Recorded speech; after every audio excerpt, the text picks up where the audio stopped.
1960 के दशक में भारत और पाकिस्तान के बीच तनाव चरम पर था।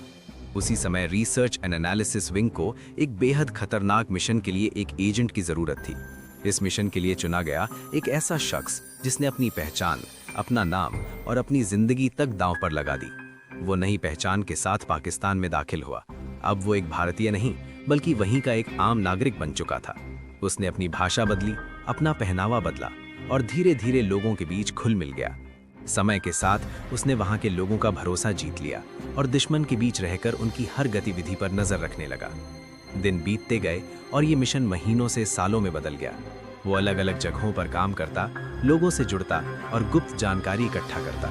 कई बार उसे शक की नज़र से देखा गया, कई बार पूछताछ भी हुई, लेकिन हर बार वो खुद को बचाने में कामयाब रहा। उसकी एक छोटी सी गलती उसकी मौत का कारण बन सकती थी। एक दिन उसे ऐसी जानकारी मिली जो भारत की सुरक्षा के लिए बेहद जरूरी थी। यह जानकारी दुश्मन की एक बड़ी योजना से जुड़ी थी, लेकिन इस बार खतरा पहले से ज्यादा बड़ा था। उस पर शक गहराने लगा था और उसकी हर हरकत पर नजर रखी जा रही थी। फिर भी उसने हिम्मत नहीं हारी और अपनी जान जोखिम में डालकर वो जानकारी भारत तक पहुंचाने का फैसला किया। उसने सही मौके का इंतजार किया और बड़ी चालाकी से उस जानकारी को बाहर भेज दिया। लेकिन इसके तुरंत बाद हालात और भी खतरनाक हो गए।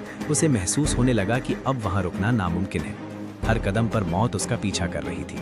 कई सालों बाद एक रात उसने पाकिस्तान छोड़ने का फैसला किया। अंधेरे का सहारा लेकर अपनी जान को खतरे में डालकर वो सीमा की ओर बढ़ा। ये उसकी जिंदगी का सबसे खतरनाक सफर था। अगर वो पकड़ा जाता तो उसका अंजाम बेहद दर्दनाक होता। आखिरकार वो भारत की सीमा में दाखिल हो गया। 7 साल तक दुश्मन के देश में रहने के बाद वो वापस अपने वतन लौट आया। उसने देश को ऐसी जानकारी दी जिसने आने वाले खतरों को टालने में मदद की। लेकिन उसकी इस कुर्बानी के बारे में कोई नहीं जानता। ना उसका नाम इतिहास में लिखा गया, ना उसकी कोई पहचान सामने आई, क्योंकि कुछ जासूसों की कहानियां कभी दुनिया के सामने नहीं आती। वो सिर्फ देश की सुरक्षा के लिए जीते हैं और गुमनाम ही रह जाते हैं।